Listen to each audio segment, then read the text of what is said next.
रायगडच्या दिवे आगार समुद्रकिनारा येथे कार चालकांनी समुद्रकिनाऱ्यावर स्टंट करत कार चालवल्याचा प्रकार समोर आला होता आणि यानंतर आता दिघी सागर पोलीस यांनी तातडीने कारवाई केली आहे। कार चालकांनी वाळूमध्ये स्टंट करत नियमांचं उल्लंघन केलं होतं आणि या प्रकाराची दखल घेण्यात आलेली आहे। आचल दलाल यांच्या आदेशानुसार मोटर वाहन कायद्यानुसार गुन्हा दाखल करण्यात आलेला आहे आणि गुन्हा नोंद होताच संबंधित चालकाने माफीही मागितली आहे।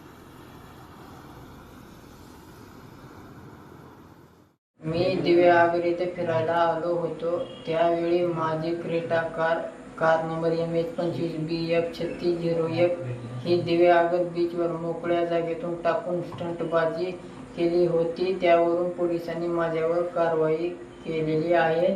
तरी यापुढे पर्यटकांनी बीचवर स्टंटबाजी करू नये, केल्यास पोलीस कारवाई होऊ शकते।